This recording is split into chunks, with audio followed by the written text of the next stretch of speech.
ہے کہ کائنات میں جہنم کی مانند ایسے تاریک ستارے بھی موجود ہیں جو روشنی سمیت ہر شے کو نگل جاتے ہیں؟ یہ بلیک ہولز ہیں، یہ حقیقتاً ہیں کیا؟ آئیے دیکھتے ہیں۔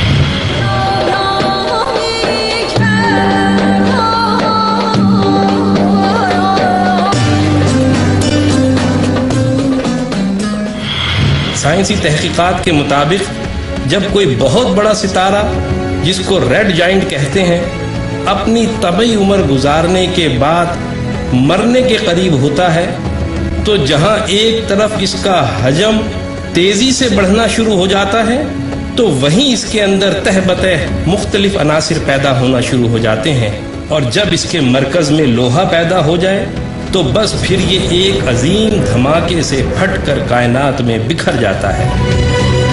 لیکن اس کے مرکز میں شدید ترین کشش کی وجہ سے ایک ایسا کالا بھمر وجود میں آ جاتا ہے جو بعد میں بلیک ہول بن جاتا ہے۔ اس کی کثافت اللہ مت پوچھئے۔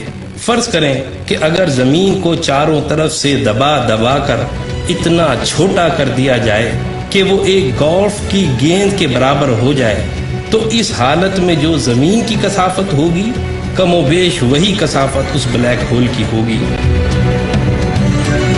اب رہا کشش کا معاملہ، تو یہ اتنی زیادہ کشش رکھتے ہیں کہ پورے کا پورا ستارہ نکل جاتے ہیں۔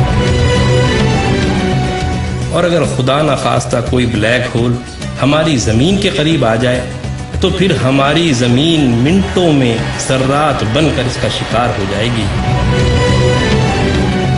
بڑی بڑی کہکشائیں تک اس کی شدید کشش کی وجہ سے اس کے گرد گھومنے پر مجبور ہیں۔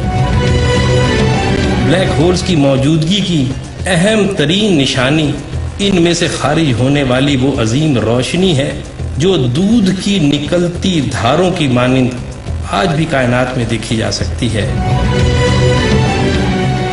اور اب یہ نظریہ تقویت پکڑتا جا رہا ہے کہ یہ ستارے در حقیقت ایک آسمان سے دوسرے آسمان تک جانے کے راستے ہیں۔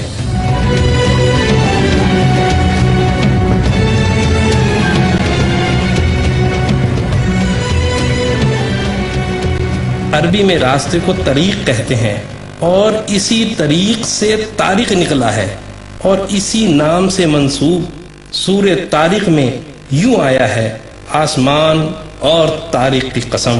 اور تمہیں کیا معلوم کہ طارق کیا ہے؟ یہ ستارہ ثاقب ہے۔ ثاقب عربی زبان میں آر پار سوراخ کو کہتے ہیں، اور دودھ کی دھار کی مانند روشنی کو بھی ثاقب کہتے ہیں، جو اندھیرے میں سوراخ ترتی دور تک نکل جاتی ہے۔ یعنی ان آیات میں اس ستارے کی دو خوبیاں بیان کی گئی ہیں۔ پہلی یہ کہ وہ طارق ہے، یعنی راستہ ہے، اور دوسری خوبی ثاقب ہونا ہے، یعنی یہ کہ وہ آر پار شگاف ہے جس سے دودھ کی دھار کی مانند روشنی خارج ہوتی ہے۔ اور یہ دونوں وہ اہم ترین خصوصیات ہیں جو دور جدید میں دریافت ہونے والے بلیک ہولز کا طرہ امتیاز ہیں۔ پھر یہی نہیں، ایک اور نظریہ بھی پروان چڑھ رہا ہے کہ آسمان یا کائناتیں ایک نہیں بلکہ ایک ہی وقت میں کئی ہیں اور آپس میں متوازی ہیں۔ قرآن نے 1400 سال پہلے سورہ نوح میں اس حقیقت کو اس طرح بیان کیا: کیا تم نہیں دیکھتے کہ اللہ نے کس طرح طبقات کے مانند ایک کے اوپر ایک کر کے 7 آسمان بنائے ہیں؟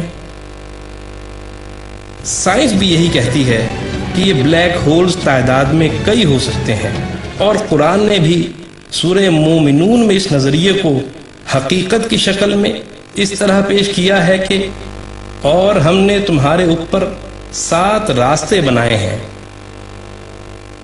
لیکن شب معراج میں ایسی تیز رفتار سواری اللہ نے صرف اپنے محبوب صلی اللہ علیہ وآلہ وسلم کو عطا کی تھی، اور وہ ہے براق جو برق سے نکلا ہے، یعنی بجلی۔ اسی پر سوار ہو کے رسول اللہ صلی اللہ علیہ وسلم معراج کی رات آسمانی دروازوں سے گزرتے چلے گئے۔